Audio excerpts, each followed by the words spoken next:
Seja muito bem-vindo e muito bem-vinda a mais um vídeo aqui no canal da Empreender Dinheiro. Eu sou o Arthur Lemos, fundador da ED, e eu tenho recebido, na verdade já recebi várias vezes, uma pergunta que reflete um incômodo de muitos consultores financeiros e educadores financeiros que começam a utilizar a nossa metodologia lá na Tech Finance para fazer consultorias financeiras ou uma metodologia mais próxima daquilo que funciona na vida real. E qual é esse questionamento?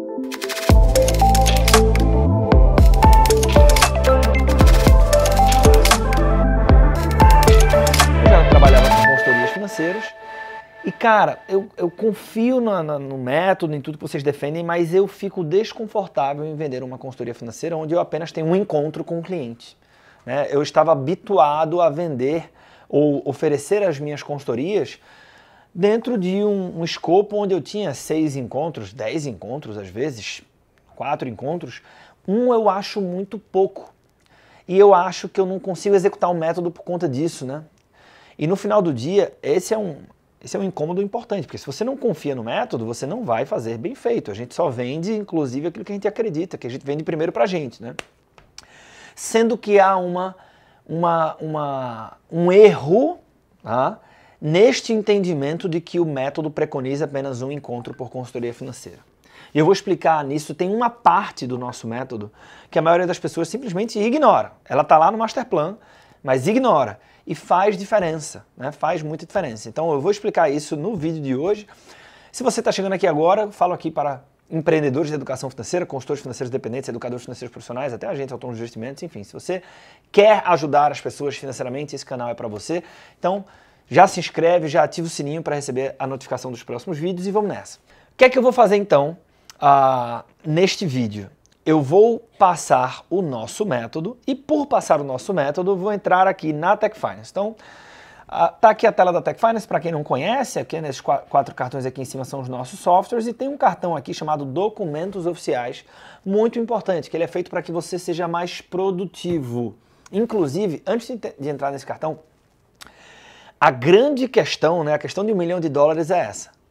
Qual é o escopo ótimo entre o melhor possível para o meu cliente e aquilo que funciona para mim também? Porque no cenário de estresse, a gente poderia dizer o seguinte, para que o cliente tenha a efetiva transformação, você deveria ter um call com ele todos os dias e reuniões semanais durante 1 ano e meio. Mas essa conta não vai fechar para você, né? E às vezes é contraintuitivo, porque para o seu cliente também não fecha a conta, porque ele não tem esse tempo todo à sua disposição. Então eu tenho que encontrar esse escopo ótimo, que é aquilo que funciona para mim, inclusive pensando enquanto empresa, né, do ponto de vista da produtividade, etc., né, e aquilo que vai entregar o resultado para o cliente, né? Ótimo. Agora, eu tenho clientes com perfis diferentes. Eventualmente a pessoa quer algo mais resolutivo, outra pessoa entende e reconhece a importância do acompanhamento. Então o que é que muitos consultores financeiros na Tech Finance têm? O serviço de consultoria e o serviço de assessoria. Aí sim, normalmente na assessoria você tem um acompanhamento continuado e um contato um pouco mais próximo. Mas mesmo no serviço de consultoria, o escopo de um encontro, ou resumir toda a relação com o cliente em um único encontro, ele de fato é falho, né? Porque um encontro só não faz verão, né? Parafraseando aqui o ditado lá da andorinha, uma andorinha só não faz verão. Então vamos voltar aqui para a Tech Finance, eu vou clicar em documentos oficiais, maravilha. Então aqui tem o passo a passo, né, e alguns documentos, então relatórios e vídeos de apoio, formulários, anexos, tudo isso aqui, deixa eu procurar aqui, ó, régua de contato, né? Tudo isso aqui são documentos previamente prontos, quem é da Tech Finance já sabe, para que você ganhe produtividade, né? Uma preocupação muito grande nossa, porque muitas vezes é você sozinho, você sozinha, você mais 1, 2 pessoas, então você tem que ser produtivo na sua atividade com consultoria financeira. E lembrando, fazer consultoria financeira não é apenas sentar com o cliente, tem trabalho antes, né? Tem atração de lead, tem conversão, tem prospecção, tem o follow-up, tem um monte de outras coisas, não é apenas a hora da consultoria ali. E nesse meu comentário tem parte da resposta, tá? Então, ó, qual é o método? O método não é um encontro, nem 2 encontros, como alguns entendem também. Isso está muito claro no Master Plan, né? Mas às vezes passa batido. O método é: você primeiro tem um contato com o cliente, às vezes já vem de uma consultoria financeira express, Tá? Mas mesmo quando não vem na consultoria financeira express, você tem um primeiro contato com o cliente antes da consultoria, que é o diagnóstico financeiro preliminar. Né? A gente também tem esse documento pronto aqui. Mas, enfim, independente do modelo do diagnóstico preliminar, você manda o diagnóstico preliminar.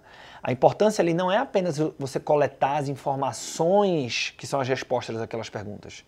É porque muitas vezes, né, algumas daquelas perguntas você poderia até perguntar na sessão, mas você já está, né, então tem uma inteligência na escolha daquelas perguntas ali. Por quê?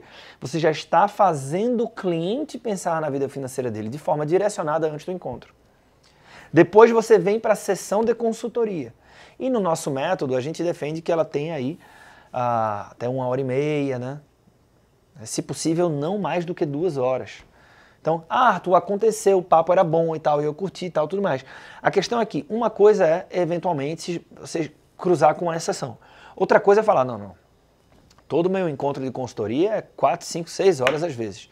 Então você vai perceber que com volume você vai sacrificar a sua produtividade, não vai ser bom para você. Então você tem que se empenhar em fazer com que, do ponto de vista didático, técnico e com o envolvimento que você vai ter com o seu cliente, em 1h30 ou 2 ele extraia valor e você consiga transformar ou ajudá-lo nesse caminho dessa transformação financeira. Né?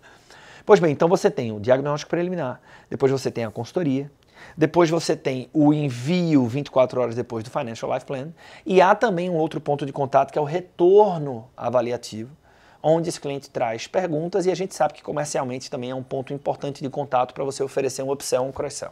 Tá? Beleza.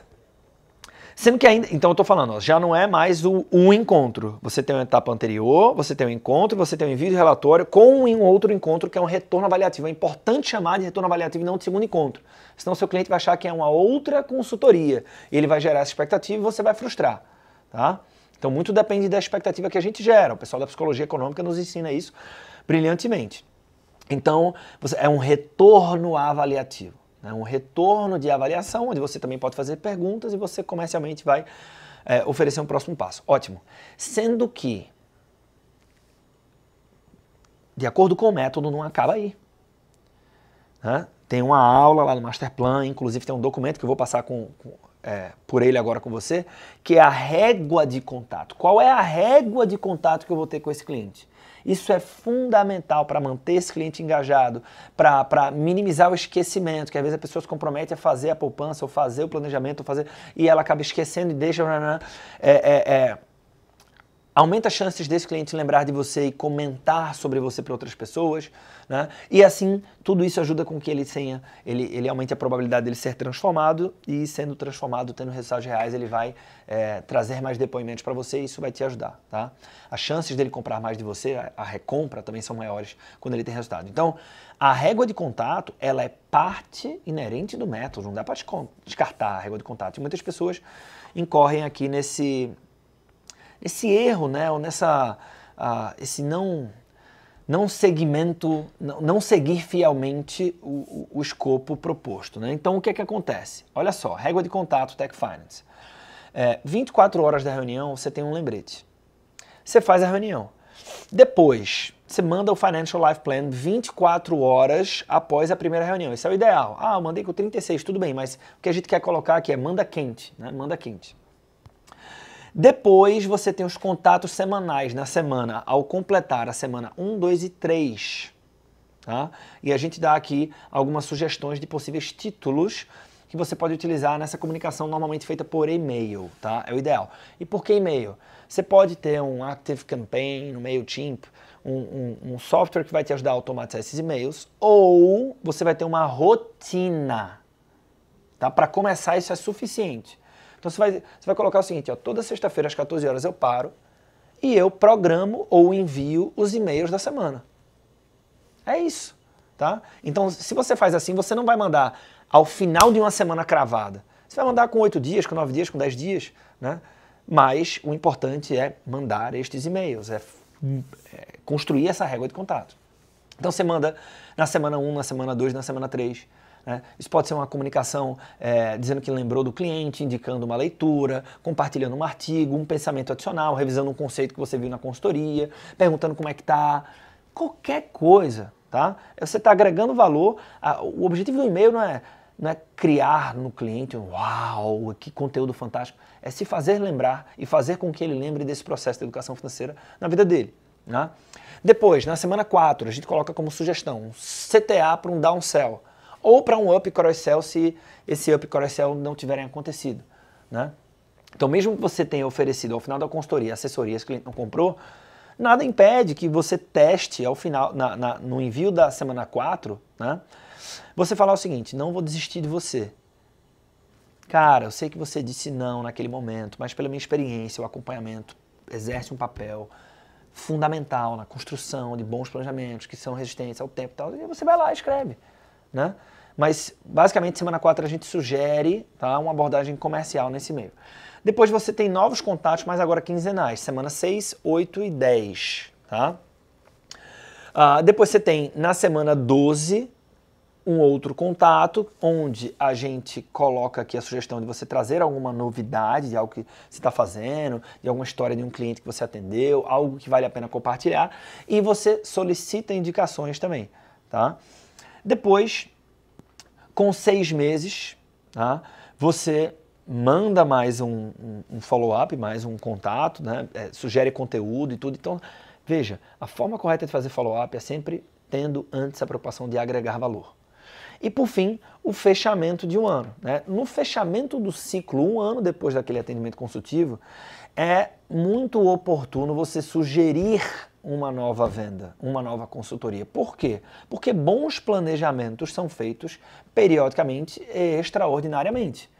Então faça um planejamento financeiro. Ótimo, daqui a 2 meses eu ganho na loteria. Pô, muda tudo. Né? Daqui a 2 meses aconteceu um imprevisto, mudou completamente a minha realidade orçamentária para cima ou para baixo. Então muda tudo. E aí, extraordinariamente, se eu ganho na loteria, eu deveria sentar e refazer meu planejamento financeiro. Se bem que se eu ganhasse na loteria, a gente poderia passar pelo menos um mesinho aí sem pensar em planejamento financeiro, né? Dar uma relaxada. Mas vamos lá.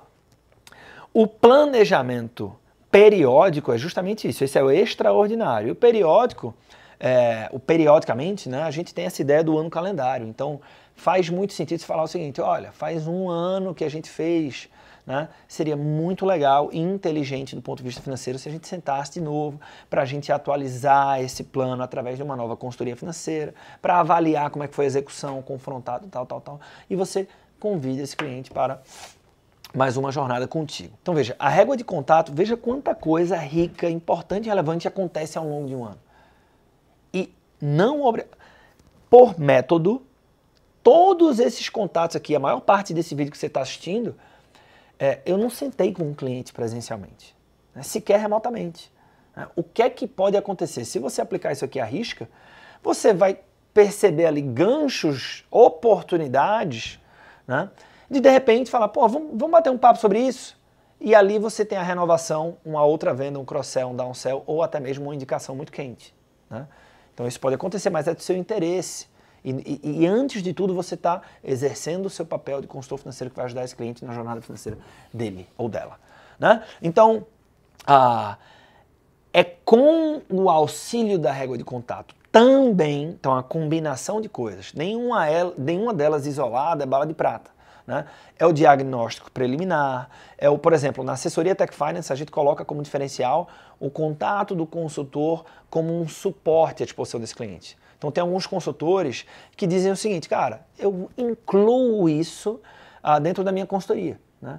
Eu deixo a oferta da consultoria mais forte e o contraste entre consultoria e assessoria menos forte, mas tudo bem, é uma forma de fazer. Então a combinação disso é o canal de suporte, é o diagnóstico preliminar, é a consultoria em si, né? É o relatório enviado do Financial Life Plan, o retorno avaliativo e a régua de contato. A combinação dessas coisas faz com que você consiga, né, entregar transformação com um encontro efetivo de consultoria, né, agregar muito valor, mas ao mesmo tempo proteger o seu negócio na educação financeira. Né? Porque como a gente costuma falar lá na mentoria Equity, na própria Tech Finance, quando você vai formatar o seu modelo de negócios, né, o formato de entrega do seu curso, da sua mentoria, da sua consultoria, não importa. Antes de ser bom para o cliente, tem que ser bom para você, porque se não for bom para você, você não vai ser sua melhor versão, e se você não for sua melhor versão, não vai ser bom para ninguém. Beleza? Comenta aqui embaixo se você curtiu esse conteúdo, se inscreve no canal se você ainda não se inscreveu, e eu espero encontrar contigo no próximo vídeo.